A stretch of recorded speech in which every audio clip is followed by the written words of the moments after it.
All right, well, thank you. My name is Preston Lewis. I'm from NASA Langley Research Center, and I'm here to talk to you about MyNASA data. MyNASA data has been around for about 12 years now, and as the name implies, MyNASA data. So our goal is to give students a sense of familiarity with data, and one of the things we've been doing lately is featuring MyNASA data and how to use it in the classroom. A lot of times students, teachers, faculty members will show up at conferences and leave and know, how do I use this in the classroom?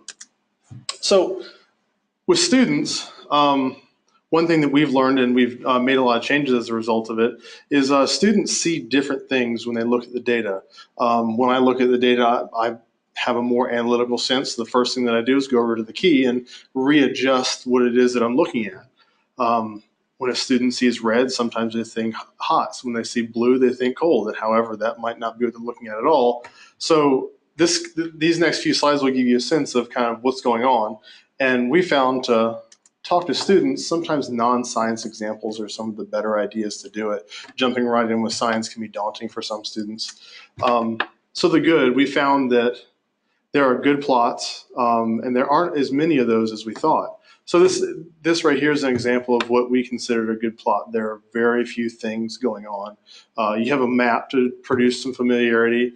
You have some colors and you have some heights. And this is actually gas prices throughout the world. Red in this case means high, and I think the greener colors mean lower.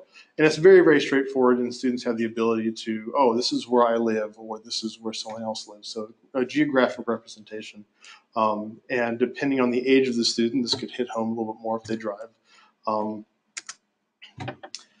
However, we found that even the simplest things aren't the most straightforward. So can anybody shout out what they see here?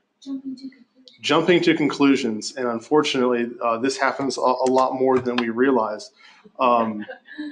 So with MyNASA data, we're trying to present it in a way that is simple, straightforward, and gives them options. We've changed it. We're actually decreasing the number of data sets we have. We currently have about 260. We're creating a data visualizer that goes from 260 down to less than 40, so that we handpick the best data set for the student, and they don't have doing a whole lot of looking around to do. The ugly, this is an example of U.S. military strategy. Someone's paid to actually make this, which is interesting. Colors are used just to show differences, but at the end of the day, with MyNASA data, we don't want students to feel like when they look at data, they just can't understand it. There's no meaning behind color. So we try to stay away from the military strategy version of science data. So in a nutshell, MyNASA data allows students to look at real data. It's all level 3 science data. So the disadvantage there is that there's less of it, but it's all been run through algorithms and for the most part, known to be true and released to the public. It's the same data that a lot of scientists use, depending on what level they're looking at. And these are archived data sets that we try to update as often as possible. We do have probably 95% NASA data sets. The other 5 are going to be NOAA data sets. We have a tremendous number of different data sets that we have, and as we find better data sets, we replace them. At the heart of it, MyNASA data is a website. The idea we had here is that we want everything under one hood. With MyNASA data, we've gone from 12-year-old internet to today's internet, which presents its own challenges. But as time evolves, one of the things that we've done and made a big difference in is now it's a dynamic website. So whether you have a Chromebook or you have an iPhone, whether it's a smaller iPhone or a larger iPhone, our idea here is that we make it something that you can take out with any browser. It doesn't use Flash, so anything that we have on the website can run on any browser. However, it runs slower on Internet Explorer. We looked at internet usage and found that only 2% of the internet use Internet Explorer. So you can use it, it's just a little buggy, but for the most part, it will work. So what do we have? Getting down to be a little bit more specific. In general, we have data sets that cover information on atmosphere, biosphere, cryosphere, land surface, and oceans. And I put this one on here because the word cryosphere. A lot of times younger students don't see the term cryosphere. we do make that differentiation in the lesson plans. If it's for a younger audience, we don't use cryosphere. However, that doesn't mean that we don't use it. So we'd look at vocabulary and with the idea that if we don't show it to them, they may never know it. So we try to present it in as many ways as possible. And we also have a glossary, so something to refer back to. So if they don't know that dynamically within the website, they can click on the word and it's sometimes either a tooltip where it pops up, or they can just go right to the glossary in a new tab and learn as they're moving forward. So I'm glad in one of the earlier talks, we talked about aerosols a little bit. One thing is that students struggle with a lot is plotting. When I was in the classroom, one of the most biggest frustrating things was when I was proctoring a state exam, a standardized test was plotting. If they can't read a plot, they can't answer the questions. And from an education perspective, you can fail a test by 1 point, and that means that in some cases they can't move forward. So using something that they've never ever heard of, like aerosols, for the most part, I ask this question: how many teachers teach aerosols in the classroom? And it's usually very, very few. And those that do, it's usually environmental science. So the nice part about it is presenting this to students, you can ask them questions about the plot, and they don't need to know what an aerosol is to begin answering questions. And this is an example of one right here. So it typically works. I don't show this to elementary schoolers. Middle schoolers is when they start to get the idea of what's going on. What we have here is aerosols or from the Sahara Desert being picked up and being migrated across the globe. The nice part here is I ask students to tell a story. Give me a story. What's going on? And this is what I have them do. I have them just answer questions in a very, open format. And eventually, as you go around the classroom, a lot of times they'll get the answer.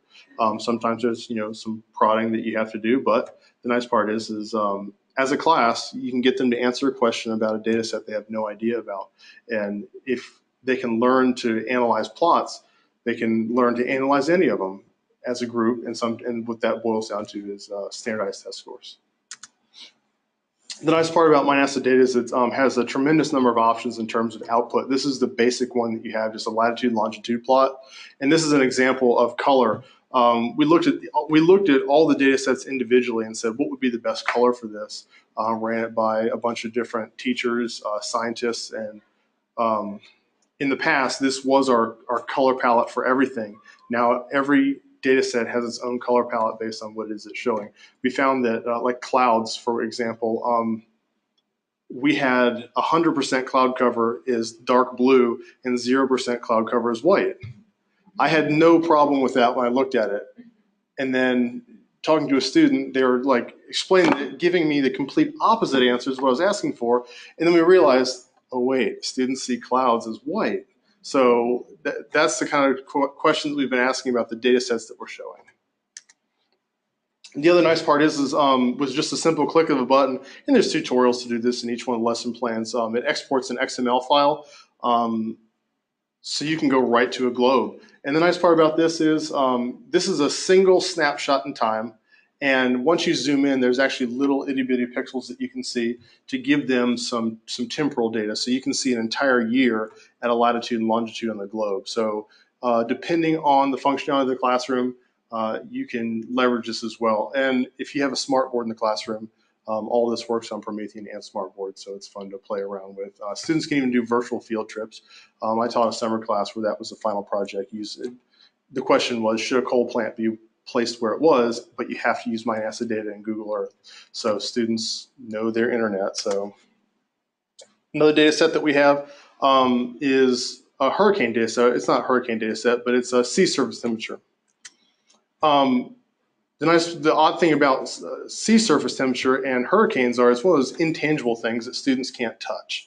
So using data to understand a hurricane helps a whole lot. And this is the plot that I show them. I just removed the axes on here. So as a teacher, you can go in and put this on your computer and remove the axes. And have the students ask, what could this be a plot of? And the answers I usually get are sea surface temperature and barometric pressure. And the idea here is that if verbally you can explain to me why it's barometric pressure, I would say from a standardized test standpoint, it's a right answer. However, it is sea surface temperature, so not everything is as it seems. So if you can read a plot and you can manipulate this, the live access server, it instills a lot of confidence in students. The other thing that we have here is the ability to do side-by-side comparisons. This helps students a lot moving forward. You know, short-term memory. It's hard once you've been looking at data all day long, and MindAsset Data gives them a platform at which they can view things side by side. And this is just an example of where I just looked at Google Earth side by side. And that's all we have. I will say that the data sets that we have, we do have 260 of them, and we will retain all of them. However, our main data viewer, the live access server, we're going to shift towards the idea we have fewer, and we're naming them things that are more in the science classroom terminology. So, thank you very much.